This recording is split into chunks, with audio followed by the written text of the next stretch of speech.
Chang Group presents TCG News, a monthly review of the Southwest Florida real estate market. And now your host, Dwayne Sultan. Hello and welcome to the January edition of TCG News, a monthly review of the previous month's top real estate stories in Southwest Florida. Our lead story for this month, population growth. For many years, Florida has been the fourth most populous state, but that's about to change. According to research gathered this summer by the U.S. Census Bureau and released in December, within a few months, Florida could become the third most populous state by overtaking New York. Here are the numbers as of July of 2013. The state of New York had a population of 19,651,127. The state of Florida had a population of 19,552,860, or a difference of less than 100,000. Now, here's why the Census Bureau believes Florida will overtake New York shortly. In July of 2010, New York had 576,792 more residents than Florida. In July of 2012, that number dropped to 255,376. In July of 2013, New York had just 98,267 more residents than Florida. Now, both states are growing, it's just that Florida is growing faster. According to the Census Bureau, Florida is growing by more than 19,000 people a month. New York is growing by 6,200 people a month. If the two states continue to increase their populations at the same rate, and keep in mind, this stat was started last July, Florida is destined to become the third most populous state as early as March of this year. According to an article in the Fort Myers News Press, there might be a secondary reason Florida is destined to leapfrog New York, population-wise. For many years, Florida's new residents came predominantly from Midwestern states, such as Ohio and Illinois. But that's also changing.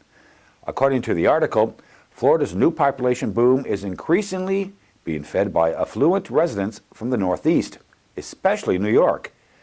That would also explain the boom in the sale of existing luxury homes and the increase in new high-end construction. Florida's population growth, no matter where it's coming from, is good news for the state's real estate market. So we asked Jacqueline Chang, the founder and owner of the Chang Group, a Fort Myers-based real estate investment firm, what the numbers mean for the local Southwest Florida marketplace. We've been outpacing the New York growth by 3-1 over the last decade or so. And interestingly enough, a tenth of our influx of people to Florida this year alone has been from New York. The real way to get market values back up is to actually have people, real people, buying real property, not investors buying hundreds and thousands of properties, but real people who actually live there and will value the real estate and improve the real estate for themselves and their families, which is what we're seeing now with our population increasing. How great is this? That was Jacqueline Chang, the founder and owner of the Chang Group. Florida may soon be the third most populous state, but right now it leads the nation in another category, cash buyers. According to Realty Track, 2/3 of real estate purchases in Florida were cash sales in November. A big reason for that is the number of institutional investors buying real estate in the Sunshine State. Fort Myers and Jacksonville had some of the nation's highest share of investment buyers. Punta Gorda, Florida, located about 25 miles north of Fort Myers, received national exposure when the city made the January-February cover of Where to Retire magazine. Every year, the publication releases its list of top retirement destinations, and the editors were so charmed by Punta Gorda, they gave the city top billing.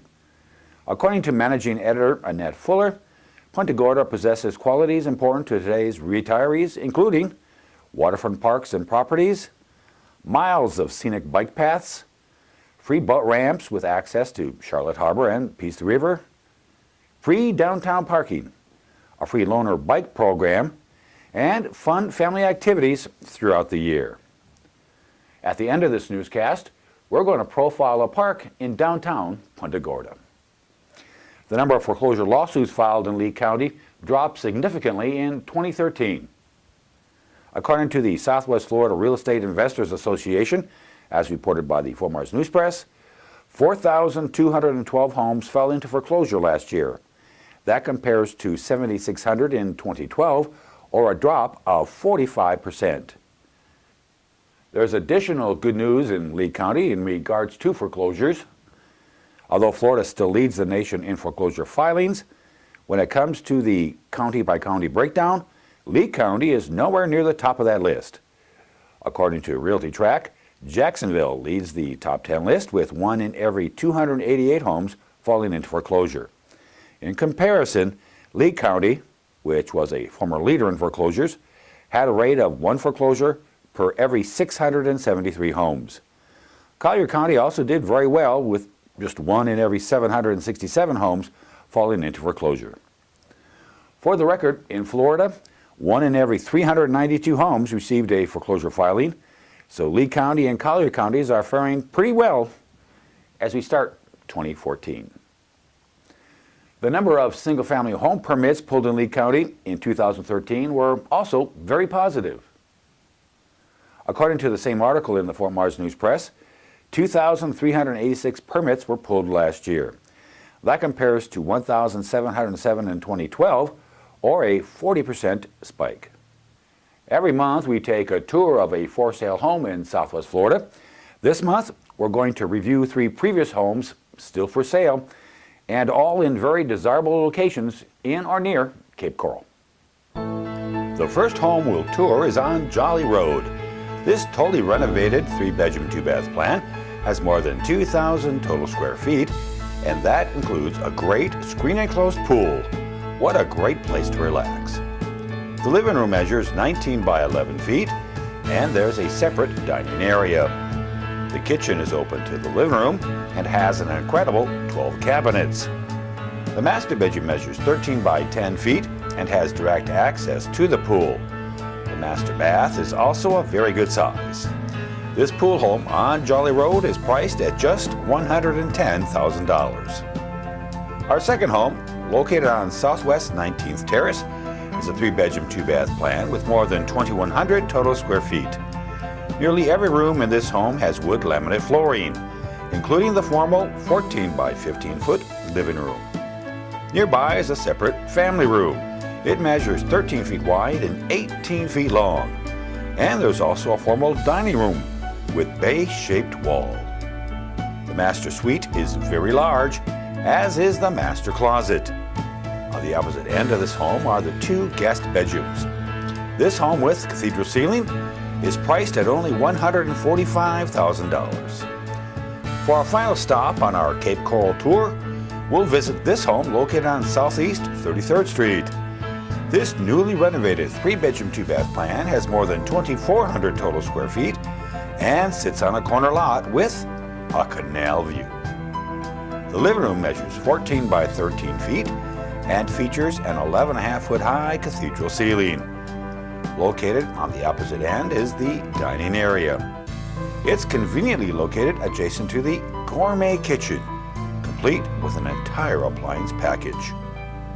Master bathroom has a skylight above the shower, and don't forget about the very long screen-enclosed back porch. This home with canal view is priced at just $159,900. Behind me this entire newscast has been an image that was taken at Gilchrist Park near downtown Punta Gorda. Let's take a tour of that park as seen through the eyes of our videographer and editor, Dan Mullen.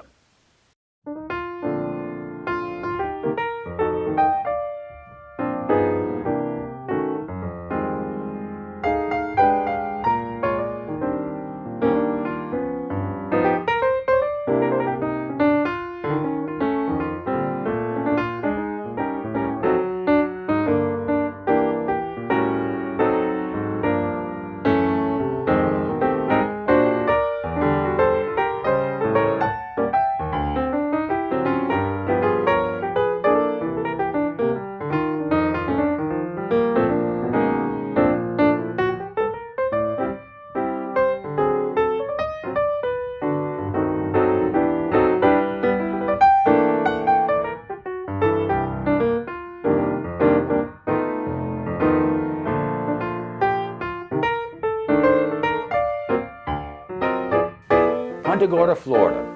Population, 16,869. A city heralded as a great place to retire. And Gilchrist Park, that overlooks the beautiful Charlotte Harbor, just one of the reasons why. Well, that's our newscast covering the month of December. We'll be back in early February to review the real estate headlines that occurred in January. Thanks for watching. And from everyone at the Chang Group and the staff at TCG News, have a great month.